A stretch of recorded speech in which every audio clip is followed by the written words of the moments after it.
Hello বন্ধুরা, আজকের আলোচনা করব গুজরাট টাইটান্স এবং হায়দ্রাবাদের মধ্যে দুই দলের ম্যাচ ছিল বৃহস্পতিবার রাজীব গান্ধী স্টেডিয়াম হায়দ্রাবাদের মধ্যে।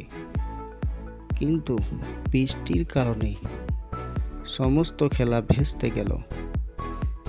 বৃষ্টি ছাড়লই না এবং সময় অপেক্ষা করার পরেও তবুও কিন্তু খেলা শেষ করতে পারা গেল না।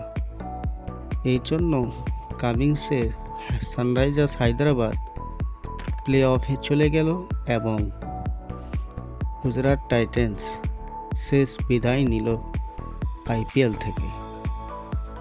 হ্যাঁ বন্ধুরা, বৃষ্টির জন্য বাতিল হয়ে গেল Sunrisers Hyderabad Gujarat Titans match.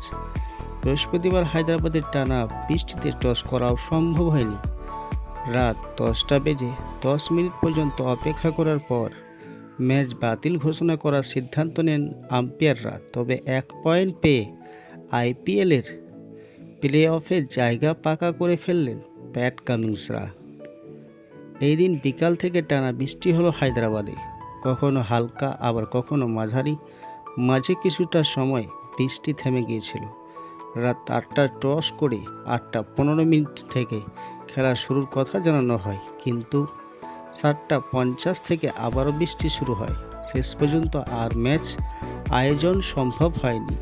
Match বাতিল হওয়ায় হায়দ্রাবাদ এবং গুজরাট 1 পয়েন্ট করে পেল।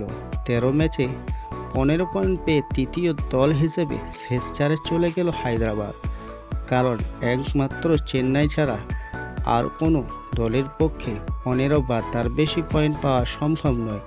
অন্যদিকে 14 ম্যাচে 12 পয়েন্ট নিয়ে আইপিএল শেষ করলেন শুভমান গিলরা। ম্যাচ সরকারিভাবে বাতিল ঘোষণা হওয়ার পর মাঠে স্টোন পেপার সিজার খেললেন দুই দলের অধিনায়ক। তাতে জিতলেন শুভমান, উচ্ছ্বাসও প্রকাশ করলেন জয় দিয়ে। আইপিএল শেষ করতে পেরে দুই দলের বাকি ক্রিকেটাররা তখন ব্যস্ত ছিলেন পরস্পরকে শুভেচ্ছা জানাতে। উল্লেখ্য, আইপিএলে গুজরাতের শেষ দুটি ম্যাচেই বৃষ্টিতেই সম্পূর্ণ ভেস্তে গেল। বৃষ্টির জন্য এক বলও খেলা হলো না হায়দ্রাবাদ গুজরাটের ম্যাচ। টস করাও সম্ভব হয়নি। 15 পয়েন্ট নিয়ে প্লে অফে পৌঁছে গেলেন কামিন্সরা। শুভমানদের শেষ দুটি ম্যাচেই বৃষ্টিতেই ভেস্তে গেল।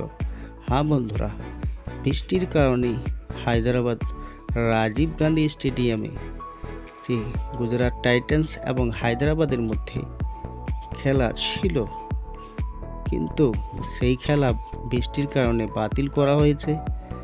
সমস্ত অপেক্ষা অবসান ঘটিয়ে সানরাইজার্স 1 পয়েন্ট এবং গুজরাটকে 1 পয়েন্ট দেওয়া হলে গুজরাট বিদায় আইপিএল থেকে।